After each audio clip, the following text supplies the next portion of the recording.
मेरे प्यारे विद्यार्थियों, आप लोग को अपना चैनल में स्वागत है। आज हम कल के एग्ज़ाम अर्थात 1/10/2024 को जो एग्ज़ाम होने वाला है आप लोग को अर्धवार्षिक परीक्षा, उसी को देखते हुए आज हम ये वीडियो बना रहे हैं। मुझे उम्मीद है कि ये वीडियो आप लोग के लिए उपयोगी होगी।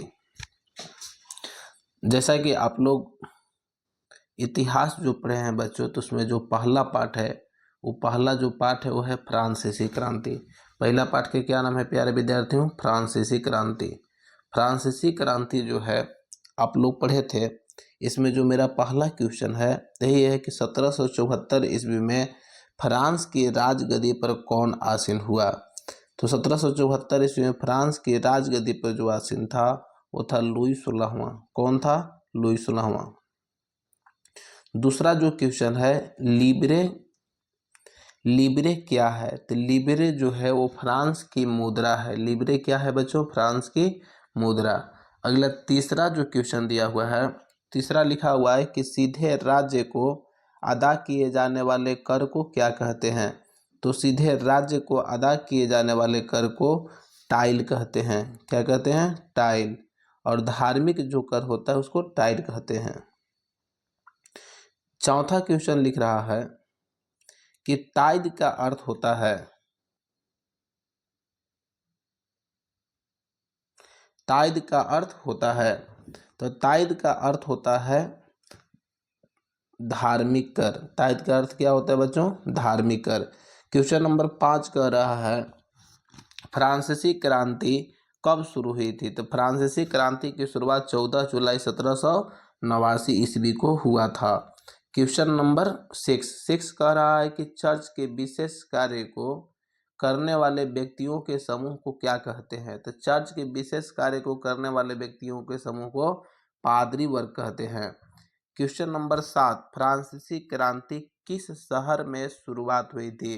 तो प्यारे बच्चों, जैसा कि आप लोग को पता है कि फ्रांस की राजधानी उस समय पेरिस था और वही पेरिस शहर से ही फ्रांसीसी क्रांति की शुरुआत हुई थी। क्वेश्चन नंबर 8 कह रहा है कि मर्सिले क्या है? तो मर्सिले जो है बच्चों फ्रांस का राष्ट्रीय गीत है। क्वेश्चन नंबर 9 नेपोलियन बोनापार्ट कौन था? तो नेपोलियन बोनापार्ट जो था वो फ्रांस का सम्राट था। नेपोलियन बोनापार्ट क्या था? फ्रांस का सम्राट। क्वेश्चन नंबर 10 आतंक का राज्य किसने स्थापित किया?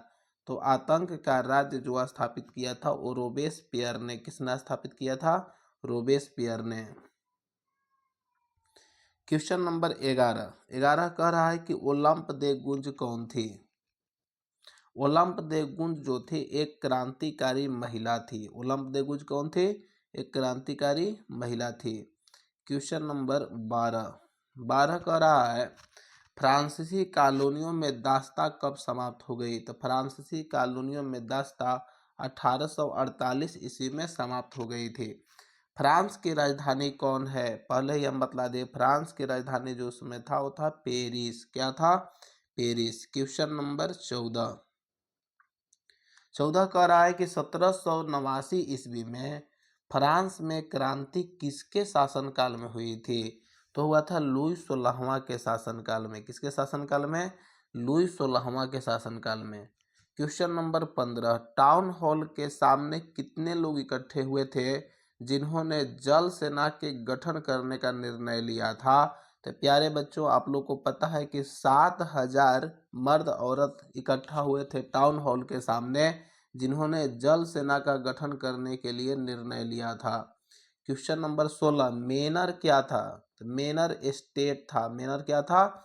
एस्टेट। क्वेश्चन नंबर 17 फ्रांस में द्वितीय स्टेट के अमीर वर्ग को क्या कहा जाता था? द कुलीन वर्ग। उसमें देखिए फ्रांस में 3 वर्गों में लोग बटे हुए थे। प्रथम स्टेट को पादरी वर्ग कहते हैं, दूसरे स्टेट को कुलीन वर्ग, तीसरे जो थे वो साधारण लोग थे जो कि गरीब लोग थे। क्वेश्चन नंबर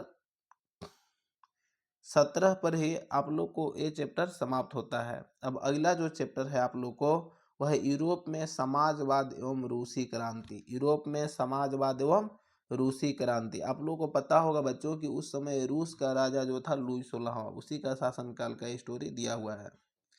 लेकिन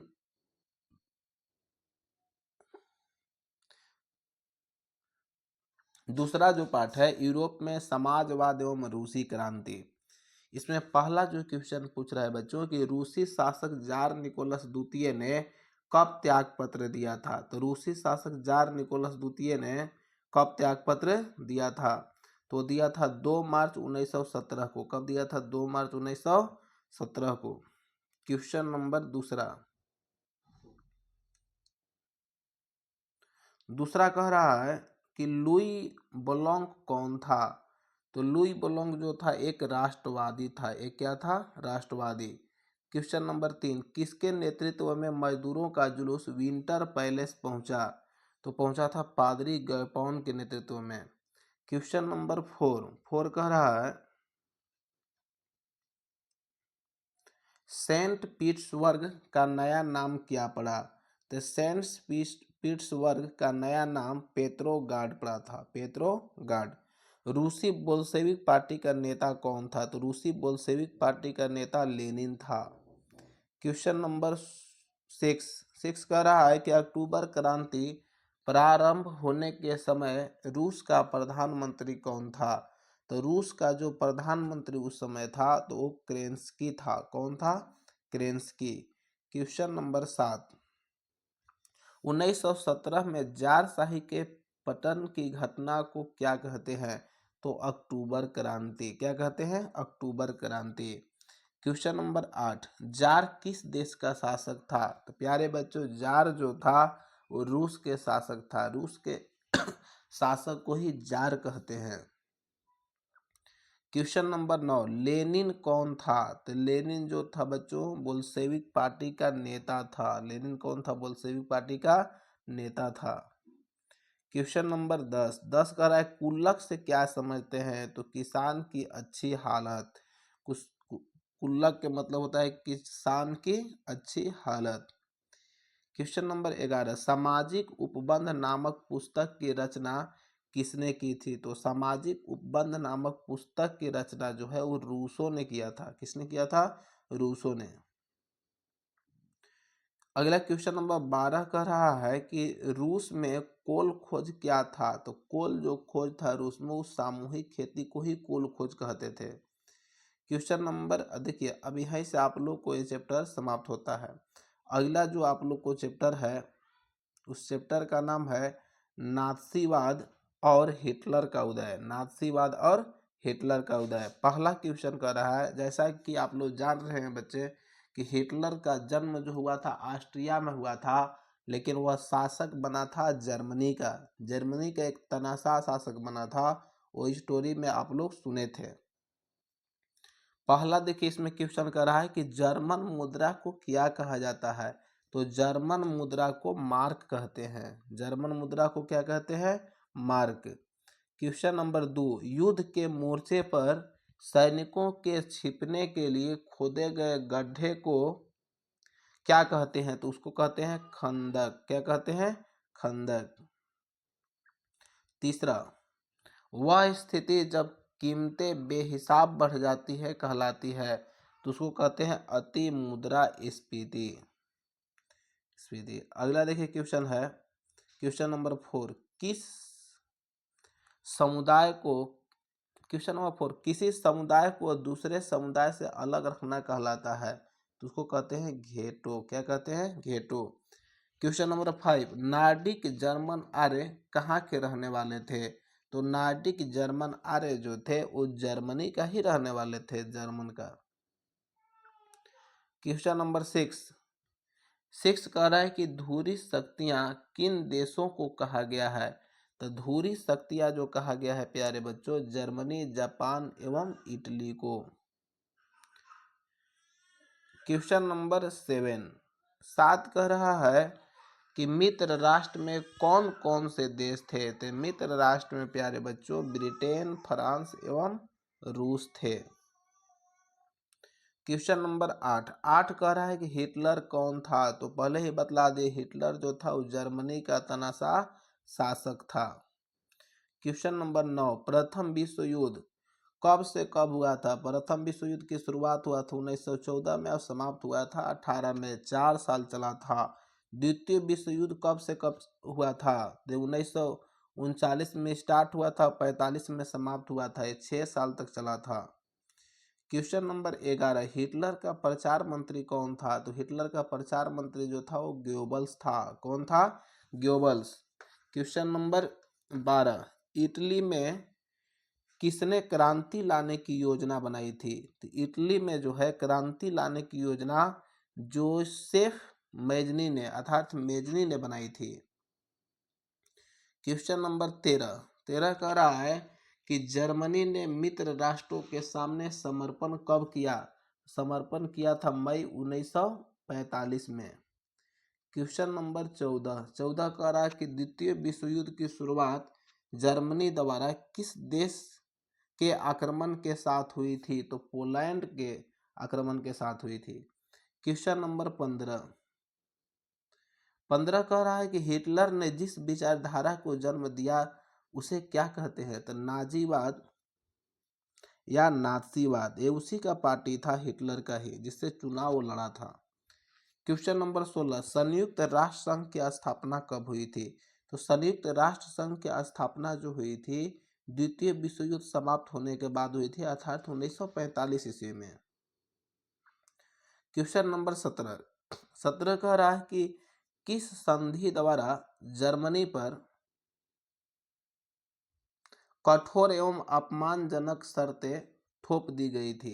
तो संधि जो था वो था वर्साय की संधि। वो कौन संधि था? वर्साय की संधि। अगला क्वेश्चन नंबर, वो खत्म हो गया। अब देखिए अगला जो पाठ है वो पाठ है वन समाज एवं उपनिवेशवाद, जो कि चौथा पाठ है। इसमें पहला क्वेश्चन कह रहा है कि भारतीय वन कानून कब पारित हुआ था?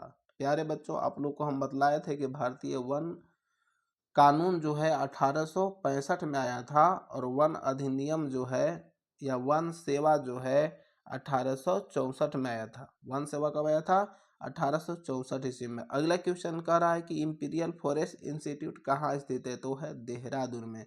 कहाँ पर स्थित है बच्चों? देहरादून में। पहले भी था और आज भी है। 1 मील लंबी रेल लाइन बिछाने में कितनी स्लीपरों की आवश्यकता पड़ती थी? तो 1760 से 2000 स्लीपर। भारत का प्रथम वन महानिदेशक कौन था? तो डायट्रिच ब्रैंडिस। कौन था? Dietrich Brandeis. क्वेश्चन नंबर 6 ये कह रहा है कि इंपीरियल फॉरेस्ट रिसर्च इंस्टीट्यूट कब स्थापित की गई? तो स्थापित किया गया था 1906 ईस्वी में। कहाँ पर स्थापित किया गया था? तो देहरादून में। क्वेश्चन नंबर 7 कह रहा है कि बस्तर कहाँ है? तो बस्तर जो है वो छत्तीसगढ़ में है। कहाँ पर है बच्चों? छत्तीसगढ़ में। क्वेश्चन नंबर 8 कह रहा है कि सन 1600 में भारत की भूमि पर कितना भाग कृषि अधीन था? तो 1600 में 6ठा भाग था, अंग्रेजों को आने से पहले। क्वेश्चन नंबर 9, स्लीपर कहाँ लगते थे? तो स्लीपर आप लोग को पता है बच्चों कि रेल की पटरी पर लगते थे। कहाँ लगते थे? रेल की पटरी पर। क्वेश्चन नंबर 10 कह रहा है कि वनों के लुप्त होने की प्रक्रिया को क्या कहते हैं? तो उसको कहते हैं वानिकी। क्वेश्चन नंबर 11 कह रहा है कि जंगल एवं जमीन को साफ कर स्थान बदल बदल कर की जाने वाली खेती को क्या कहा जाता है? तो उसको कहा जाता है झूम या घुमांतू खेती। क्वेश्चन नंबर 12 कह रहा है कि सीधी पंक्ति में एक ही तरह के पेड़ लगाकर इस क्षेत्र का नाम दिया गया है? तो उसका नाम दिया गया है बागान। क्या नाम दिया गया है? बागान। क्वेश्चन नंबर 13 कह रहा है कि किस अंग्रेज अफसर ने 400 बाघों को मारा था? तो मारा था जॉर्ज यूल ने। किसने मारा था? George Yule.